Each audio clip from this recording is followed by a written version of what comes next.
Yay, if you're hanging in there with me, going through brave enough to let go, all I can say is kudos to you. I'm Bernice, the author of this book, and I am walking you through learning to breathe again when life lets you down. If you were in a war zone, you would never know when a bomb went off or when a boulder was going to drop on you, flattening you for a time, or when other people are going to throw rocks at you, judging you, criticizing, whatever. You don't know when that's going to happen. And so all you can do is respond, is to be prepared, is to know who you want to be so that when that happens, you respond in that way. So all of that being said is setting us up for day 7 here. This is our celebration day. Celebrate awareness. Add 3 observations to your courage container. Every moment that you notice the grip becomes a moment of courage. Look back over your week. You met Fred, the fiery fear dragon, who is now a cute little Disney character that you can carry on a discussion with. You have floated up in the hot air balloon and looked down over your past. And now you can do that to get a different perspective on everything, your past and your future.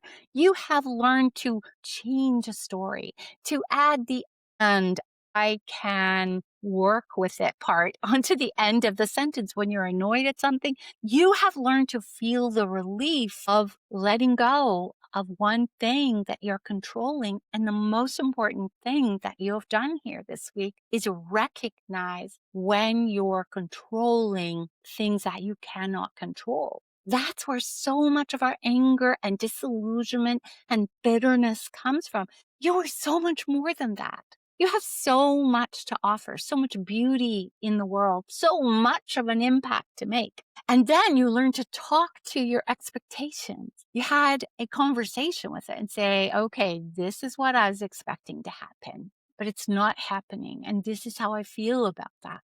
However, I'm learning to hold that expectation lightly, not grab onto it with a tight fist, and realize that I cannot control everything. Such power in this. I cannot emphasize it enough. So review those things. Think back over what you've done. And this is one of the most important things I can tell you about, well, your life, period, but also about any work you do with me, because this has changed my life, is to create a container where all your courage moments go in it. When I was going through that hard time between my divorce and my remarriage, I had what I called a strength journal. And I would write a quote I would find, a poem I would find, a passage in a book about the kind of relationship I wanted. I even pasted pictures of the condo I wanted and the vehicle I wanted to buy. Those things kept me going. And when I was in my lowest moments, I could look back and remember my courage. That changed my life. And if you do that, it will change yours. Every day, I tell the ladies I work with now in my creative spaces group, every day, write 3 things down. Look back over your shoulder at the part of the path you just walked and write down 3 things that you did that were wins. 3 things you did that you were proud of. You can use a journal. You can use a pretty box where you just write slips of paper and put it in. You could put it on a bulletin board. You could put them on sticky notes on your wall. You could draw a picture of them. This is all about you becoming an individual, you being who you are. This builds on our next section, which is embrace who you are, just like I've been talking about.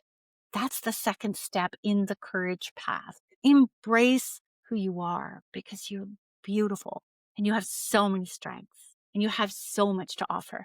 Believe that. All right. I will see you on the next video to begin our next week in the journey.